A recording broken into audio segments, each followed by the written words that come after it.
கர்த்தருடைய நாமம் மகிமைப்படுவதாக.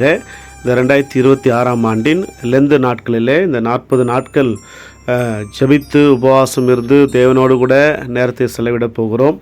நாம் எப்படி உபவாசிக்க வேண்டும், எதற்காக உபவாசம் இருந்து ஜெபிக்க வேண்டும் என்பதை குறித்து 3 காரியங்களை உங்களோடு கூட நான் பகிர்ந்து கொள்ள விரும்புகிறேன். 1 ராஜாக்கள் 19ஆம் அதிகாரம் 7ஆம் வசனம் 8ஆம் வசனத்தில் தேவதூதன் எலியாவை பார்த்து, நீ பண்ண வேண்டிய பிரயாணம் வெகு தூரம் என்றார். உடனே எலியா 40 நாட்கள் இரவும் பகலும் தேவனுடைய பர்வதம் மட்டும் நடந்தான். வசனம் 15ஆம் வசனத்தில் கர்த்தர் எலியாவுக்கு 40 நாட்கள் ஜெபம் உபவாசத்திற்கு பிற்பாடு புதிய நோக்கத்தையும் தரிசனத்தையும் அளித்தார். தேவன் என்ன செய்ய விரும்புகிறார், எலியா என்ன செய்ய வேண்டும் என்று வழிநடத்துதல் உண்டானது. வசனம் 15ஆம் வசனத்தில் ஆசகேலை சீரியாவின் மேல் ராஜாவாக அபிஷேகம் பண்ணு என்று ஆண்டவர் சொல்லுகிறார். வசனம் 16ஆம் வசனத்தில் யெகூவை இஸ்ரவேலின் மேல் ராஜாவாக அபிஷேகம் பண்ணு என்று ஆண்டவர் சொல்லுகிறார். எலிசாவை உன் ஸ்தானத்தில் தீர்க்கதரிசியாக அபிஷேகம் பண்ணு என்று ஆண்டவர் சொல்லுகிறார். எனவே நாம் கூட உபவாசம் ஜெபம் செய்யும்போது, உபவாசம் இருந்து ஜெபம் செய்யும்போது புதிய நோக்கத்தையும் தரிசனத்தையும் ஆண்டவர் கொடுப்பார். தேவன் என்ன செய்ய விரும்புகிறார், நம்மை கொண்டு என்ன செய்ய போகிறார் என்ற வழிநடத்துதல் நமக்கு உண்டாகும். அல்லேலூயா.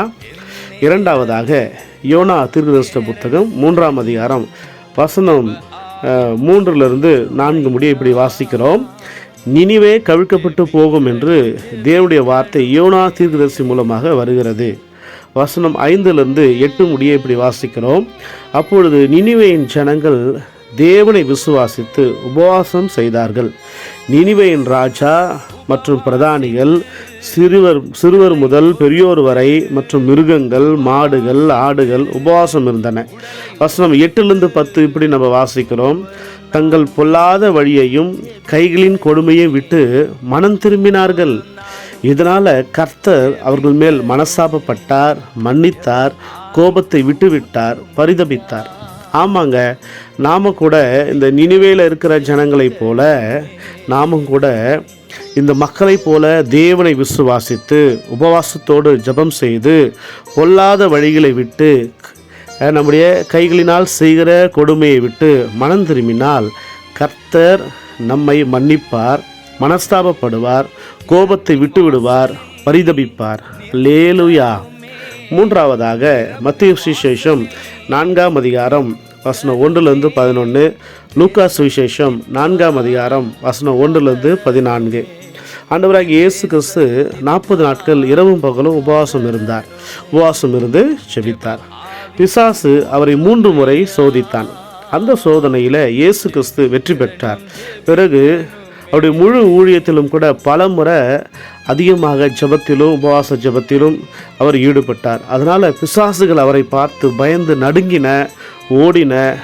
பிசாசுகள் ஆண்டவர் துரத்தினார், ஜெயித்தார், மேற்கொண்டார். நாமும் கூட இயேசு கிறிஸ்துவை போல அதிகமாக ஜெபிக்க வேண்டும், உபவாசம் இருந்து ஜெபிக்க வேண்டும். அப்படி ஜெபித்தால் பிசாசுடைய கிரியைகள் அழிக்கப்படும், பிசாசை துரத்த முடியும், பிசாசு தோற்கடிக்கப்பட்டு போவான், தோற்று போவான். ஆண்டவர் வெற்றி பெற்றது போல நாமும் வெற்றி பெறுவோம்.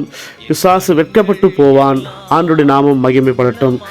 எனவே அன்பு சகோதரனே, சகோதரிகளே, இந்த லெந்து நாட்களை கூட, தபசு காலத்தை கூட நம்ம வேத வாசிப்பிலும் ஜெபத்திலும் உபவாசத்திலும் தேவனோடு நேரத்தை செலவிடுவோம். இந்த 40 நாட்களை பிரயோஜனப்படுத்திக் கொள்வோம். கர்த்தருடைய நாமம் மகிமைப்படட்டும். அல்லேலூயா.